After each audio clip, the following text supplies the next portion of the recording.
jangan terlalu fokus dengan apa yang pernah Mbak Rara lihat. Saya minta kasih kesempatan buat dia bicara siapa kamu tanpa harus masuk ke dalam tubuhnya.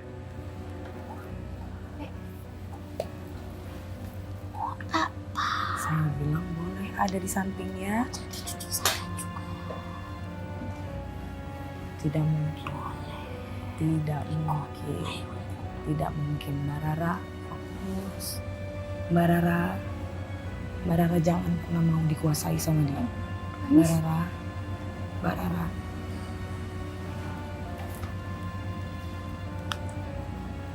Mbak Rara.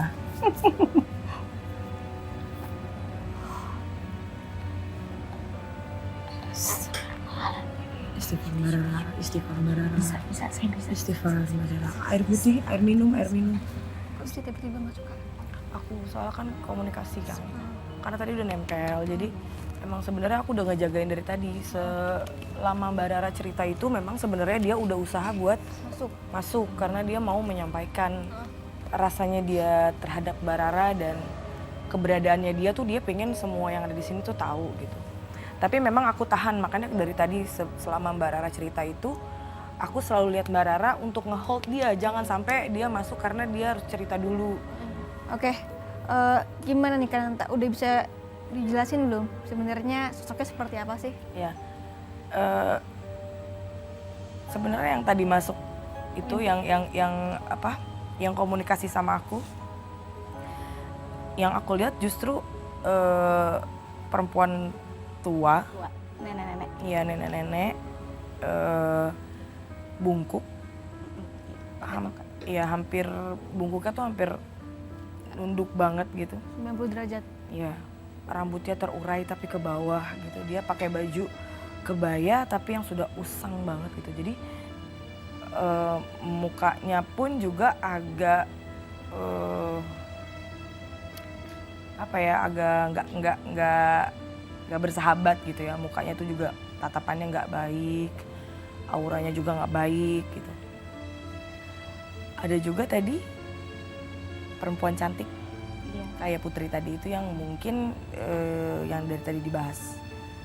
Ya mungkin kalau kita sebut tadi Nyai itu sebenarnya aku agak berat kalau untuk nyebut Nyai ya gitu loh, karena aku juga akhirnya nggak mau jadi bikin banyak orang berpikir bahwa memang sosok itu ada dan lain-lain gitu ya.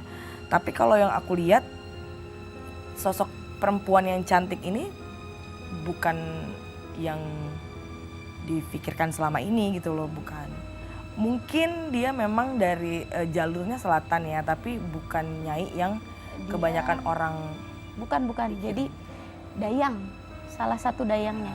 Ya seperti itu. Gitu. Tapi kalau yang lebih dominan, yang kuat banget di badannya Mbak Rara ini yang nenek tadi. Jadi ada dua. Kan selama ini kan Mbak Rara kerasukan terus kan. Maksudnya itu tuh satu si nenek doang atau ganti-gantian sama? Beda-beda. Oh beda-beda. Jadi tergantung situasi Mbak Rara kondisinya saat itu lagi gimana gitu. Efeknya pun berbeda gitu. Kalau yang nenek tadi itu bikin Mbak Rara jadi agak emosional, terus arogan, jadi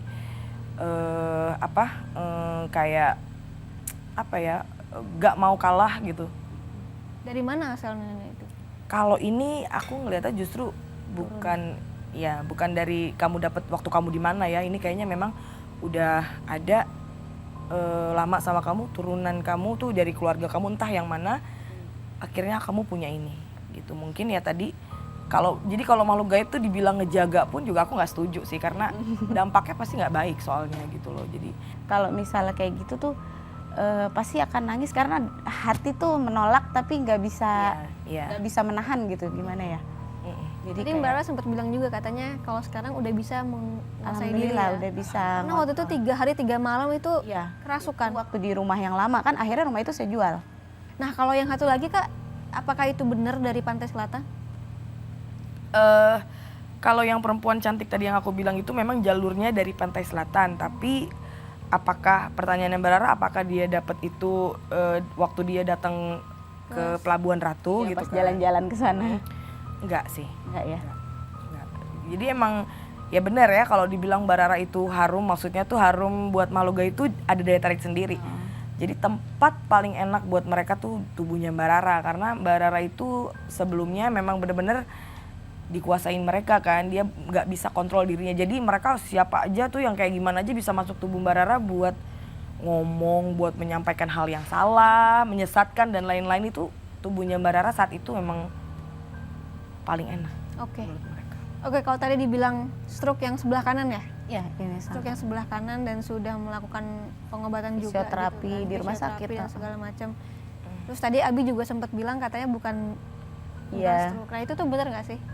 Berarti kita lurusin aja nih. Iya. Ya mungkin secara medisnya benar ya ada gitu ya. Kalau memang ada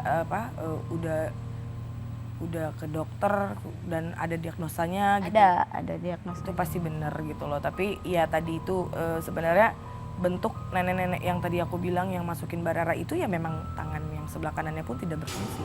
Oh, kayaknya bukan cuma tangan ya, soalnya dari kepala nih, dari ujung kepala bagian kanan. Nah ini sampai sekarang nih masih berasa keras gitu. Gimana ya, kayak orang nggak tidur berhari-hari kan rasanya di kepala nggak enak. Nah itu rasanya kayak gitu. Ya, jadi memang wujudnya tadi itu bungkuk dan sebelah kiri pegang tongkat, sebelah kanan tangannya tidak berfungsi. Jadi ngobrol aja dia di belakang main, terus tiba-tiba anakku badannya mental ke pintu. Pas ditanya kenapa, didorong sama temen aku katanya. Tapi aku nggak bisa lihat, tapi dia sendiri itu di situ.